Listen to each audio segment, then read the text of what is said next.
J'aimerais pouvoir te donner plus de temps que je ne peux, parce que je pense que tu es un tueur de sang-froid. Un coup de feu a été tiré au Nordstrom.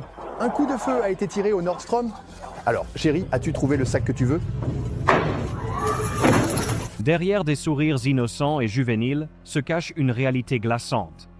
Certains enfants ne font pas que des erreurs, ils commettent des crimes inimaginables. De la trahison choquante de Sofia Koval. Avec l'attaque terrifiante de Luciano Lewis, ces jeunes délinquants sont passés d'enfants à tueurs, modifiant à jamais leur vie et celle de leurs victimes. Commençons. Le jury, après délibération, a déclaré le défendeur coupable. Le 1er mars 2016, Shane Varnador, 28 ans, travailleur et aimable, a effectué son service de nuit habituel, livrant des pizzas pour Papa John tout en rêvant de concevoir des jeux vidéo. Mais cette nuit-là, il n'est jamais rentré chez lui. Les autorités ont ensuite découvert que Shane avait été attiré dans un complexe d'appartements dans le comté de Gwinnett, en Géorgie, par deux adolescents, Reginald Lofton et Jermaine Young, qui avaient l'intention de le voler. À son arrivée, Shane a été abattu et tué. La police n'a pas pu déterminer lequel des adolescents a tiré, mais selon la loi géorgienne, aider à un crime entraînant la mort implique une responsabilité égale à celle du tireur. À 14 ans, Lofton a joué un rôle crucial en fournissant le téléphone utilisé pour la commande fictive. Après la mort de Shane, Lofton a ramené la pizza dans son appartement comme si de rien n'était. Pendant le vol, le livreur de pizza a sursauté, et l'arme a tiré, et il l'a abattu. Oui? Et j'ai dit, Reginald, as-tu entendu ce coup de feu? Il a dit, non, j'avais mes écouteurs. Lofton a été arrêté et jugé pour le meurtre de Shane. La salle d'audience était remplie d'émotions, alors que le procureur racontait comment la vie d'un homme avait été prise pour quelque chose d'aussi trivial qu'une pizza. Les membres de la famille de Shane ont partagé leur douleur. Sa mère était trop émotive pour lire sa déclaration. Sa sœur a décrit comment sa jeune fille ne comprenait pas la mort, demandant sans cesse quand elle reverrait son oncle. Le juge n'a montré aucune sympathie pour Lofton, et avant de prononcer la peine, il a déclaré « Je souhaiterais pouvoir vous donner plus de temps que je ne peux, car je vous considère comme un tueur de sang-froid. J'espère que tu ne sortiras jamais de prison. » Mais en raison d'un récent arrêt de la Cour suprême des États-Unis, selon une décision de la Cour suprême, les mineurs reconnus coupables de meurtre ne peuvent pas être condamnés à la prison à vie, sans possibilité de libération conditionnelle. C'était considéré comme une punition cruelle et inhabituelle. Lofton a été condamné à la réclusion à perpétuité, avec possibilité de libération conditionnelle. Il devrait purger 30 ans avant de devenir éligible, ce qui signifie qu'il n'aurait même pas de chance d'être libéré avant d'avoir 45 ans. Alors que le verdict était lu, des larmes coulèrent des yeux de l'accusé. Comment un adolescent si jeune, 14 ans, peut-il être condamné à la prison à vie sans libération?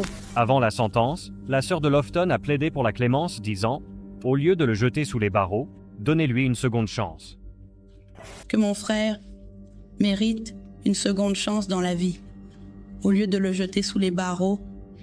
Lofton a rencontré de nombreuses difficultés en grandissant. Après avoir perdu sa mère, son père a été jugé inapte à s'occuper de lui, le laissant sous la garde de sa sœur. Il avait déjà rencontré des problèmes juridiques et avait subi trop de violence pour son jeune âge.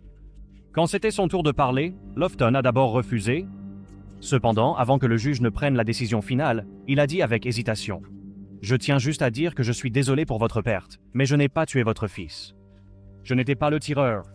C'est tout, votre honneur. » Quoi qu'il en soit, que Lofton ait tiré ou non, le fait demeurait. Shane Varnador était parti? Un homme travailleur, un fils aimant et un frère dévoué avaient perdu la vie pour quelque chose de dénué de sens. Sa famille a été laissée avec un chagrin qui ne guérirait jamais complètement. Je ne peux pas imaginer ce que sera ma vie. Ça va être comme ça? Lofton a eu une seconde chance avec une libération conditionnelle dans sa peine, mais Shane n'a jamais eu cette opportunité. Sa famille continue de pleurer une vie qui aurait pu être tout ça à cause d'un seul appel de livraison de pizza qui a mal tourné. Un jeune homme a perdu la vie à cause d'une livraison de pizza. Le cas suivant montre comment une sortie au centre commercial s'est transformée en cauchemar, lorsqu'une petite dispute a dégénéré en violence mortelle. Je sais et je comprends que ce que j'ai fait était mal, mais j'accepte la faute. La faute n'était pas pour mes actions. Je dirais que je suis désolé, mais dire que je suis désolé ne change rien à ce que j'ai fait. Juste 2 jours avant Noël en 2022, une période où les familles sont absorbées par les préparatifs des fêtes, un événement tragique a laissé une famille à jamais changer. Ce soir-là, à l'intérieur du magasin Nordstrom, au Mall of America, John Tay Hudson, âgé de 19 ans, a perdu la vie dans un acte de violence cruelle. Une dispute a éclaté entre 2 groupes de jeunes hommes dans le centre commercial. s'intensifiant rapidement en violence mortelle. Pendant la bagarre, Jont a été plaqué au sol. À ce moment-là, Tyshawn Adams-Wright, âgé de 19 ans, et son complice, Lavon Longstreet, ont sorti des armes à feu et ont tiré sur Jonte à plusieurs reprises et à bout portant. Une femme faisant des courses avec sa fille a également été blessée par une balle perdue, ce qui a conduit tout le monde à se mettre en confinement alors que les clients fuyaient dans la terreur. À l'arrivée des agents, Jonte a été trouvé avec des blessures par balle mortelles sur le sol. Malgré les tentatives pour le sauver, il n'a pas survécu. Les images de surveillance ont conduit les enquêteurs à identifier les suspects. À la suite d'une chasse à l'homme intense, Adams, Wright et Longstreet ont été arrêtés, chacun accusé de meurtre au 2e degré et d'agression au 2e degré. Des mois ont passé jusqu'à ce qu'Adams Wright surprenne tout le monde au tribunal en admettant ouvertement avoir tué Jonte. Lorsqu'il a été interrogé par son avocat sur les circonstances de la fusillade, il a répondu par l'affirmative, mais a ensuite exprimé des remords pour ses actions. Ou s'excuser et apporter douleur. Et séparation au dépôt d'héritage de la famille. Par la suite, le juge a condamné Adams Wright à 30 ans de prison. Le procès de Longstreet est toujours en attente, bien qu'il fasse face à un résultat similaire. Je ne peux pas comprendre cela. Personne qui n'est pas passé par ce que tu traverses. King. 30 ans et 7 mois. Pour la mère de Jont, Lynn, aucune peine ne pourra jamais ramener son fils. Elle a exprimé sa douleur en disant « Ses parents l'auront toujours. Ils peuvent lui rendre visite, lui écrire, lui parler, mais mon fils est parti pour toujours. » Sa sœur a également mentionné dans une interview « Tout le monde l'aime. C'était quelqu'un de sociable. » Elle a décrit Jont comme un jeune homme aimant et plein de vie dont la vie a été volée bien trop tôt. Il était drôle, parfois calme, mais tout le monde l'aimait. C'était quelqu'un de sociable, une blessure par balle ou quelque chose comme ça. Je ne pensais pas que c'était quelque chose, rien de trop sérieux. Une visite innocente au centre commercial s'est terminée en tragédie, changeant le destin d'une famille. L'acte de violence insensé qui a coûté la vie à Jonte a infligé une profonde blessure à sa famille et à la communauté qui l'entoure. Bien qu'elle cherche la justice, la mère de Jont sait qu'aucun verdict ne pourra remplacer son fils. Le meurtre de Jonte était un acte brutal de violence insensée. Le prochain cas montre comment un jeune esprit peut commettre un acte horrible. Vous êtes accusé d'un chef d'homicide involontaire. C'est un crime de 2e degré. Cela est passible de jusqu'à 15 ans de prison d'État en Floride. Tu comprends ça? Le 23 mai 2024, à Lauderdale Lakes, en Floride, le crime choquant commis par Sofia Koval, âgée de 14 ans, a laissé une famille et une communauté sous le choc.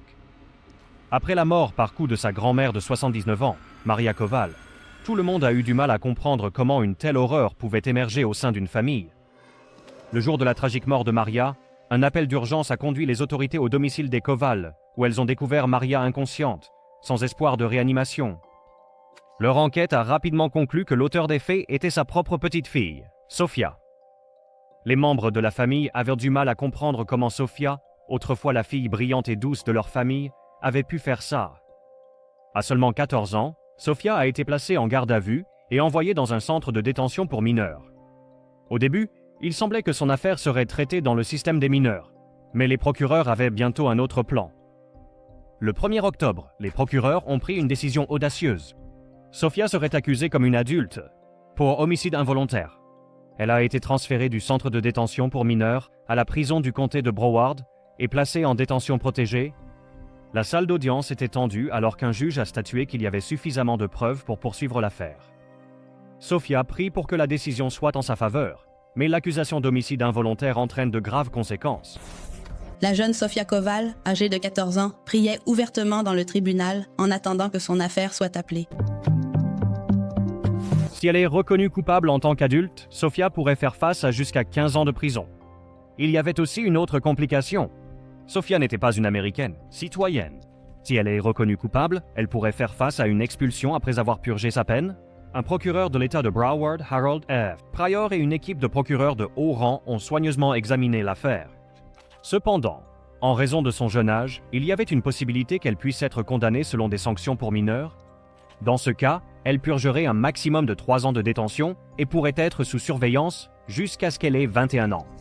Le 23 mai 2024, Sofia Koval a effectivement frappé Eugenia Koval à la tête et au corps, entraînant de multiples blessures.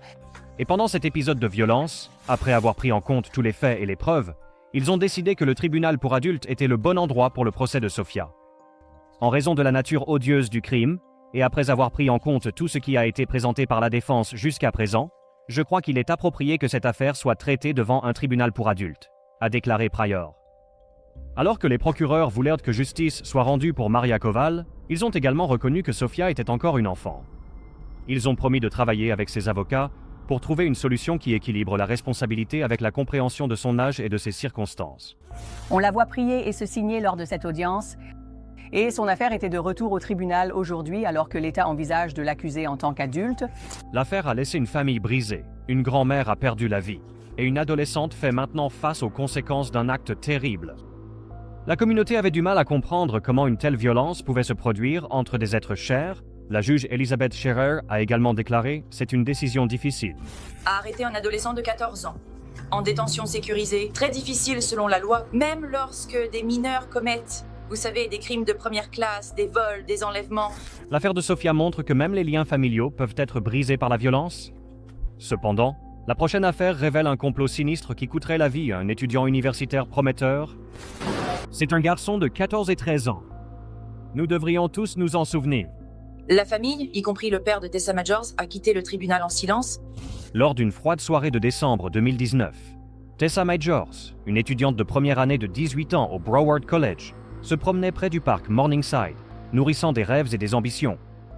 Avec la vie et l'opportunité entre ses mains, les quelques minutes à venir allaient, malheureusement, les éteindre. Peu avant 19 h, le 11 décembre, 3 adolescents sont entrés dans le parc avec une seule intention, voler quelqu'un. Les actes passés sont derrière, mais ce soir, tout allait changer. Ils ont observé Tessa absorbée par son téléphone, en faisant d'elle leur cible. Alors que Rashawn Weaver l'attrapait par derrière, Luciano Lewis la retenait, fouillant dans ses poches. Mais Tessa n'allait pas abandonner facilement. Elle s'est battue, allant même jusqu'à mordre l'un des agresseurs au doigt. C'est à ce moment-là que tout a changé. Furieux, Weaver a sorti un couteau et a poignardé Tessa plusieurs fois.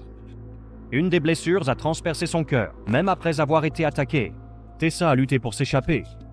Elle a réussi à grimper un vol d'escalier près de l'entrée du parc, essayant désespérément de trouver de l'aide. En haut des escaliers, un agent de sécurité l'a trouvée effondrée et saignante. Elle a été transportée d'urgence à l'hôpital, mais c'était trop tard. Tessa Majors était partie. Le lendemain même, la police a arrêté un garçon de 13 ans qui correspondait à la description de l'un des agresseurs. Il portait des vêtements et des baskets similaires à ceux vus dans les images de surveillance. Lors de l'interrogatoire, il a avoué que lui et ses amis avaient planifié le vol, mais il a affirmé qu'il n'était pas celui qui avait poignardé Tessa. Alors que la police poursuivait son enquête, elle avait du mal à retrouver les autres suspects. L'un d'eux, Rashawn Weaver, s'était caché, des membres de sa famille l'aidant apparemment à éviter l'arrestation. Il a fallu 2 semaines avant que la police ne parvienne enfin à l'arrêter. Les 2 autres suspects seront jugés devant un tribunal pour adultes. Leurs procès pour meurtre et vol sont en attente. Une fois que les 3 suspects ont été arrêtés, les détails complets du crime ont été révélés. Les procureurs ont révélé que l'attaque n'était pas simplement un vol aléatoire qui avait mal tourné.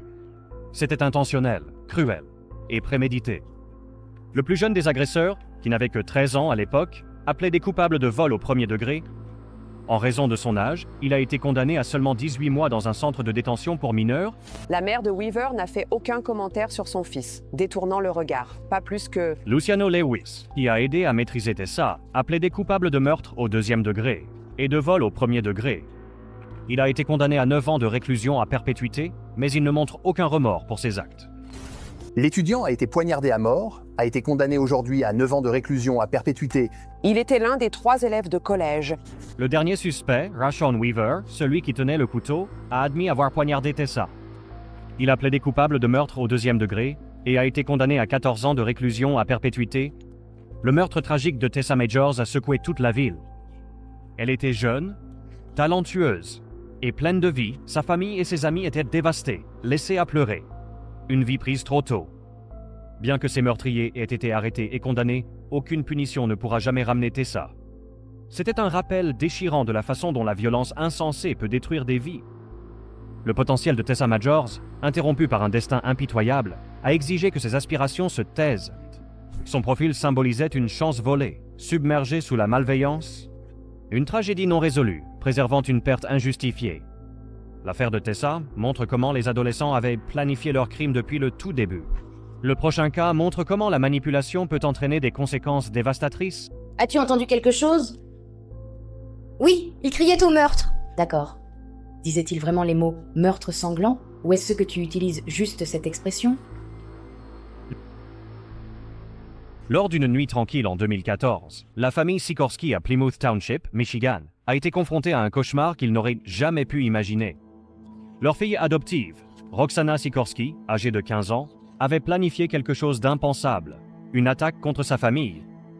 Roxana n'agissait pas seule. Son petit ami de l'époque, Michael Rivera, qui était plus âgé qu'elle, avait guidé chacun de ses mouvements depuis l'extérieur de la maison. Il lui a envoyé des messages, lui donnant des instructions étape par étape.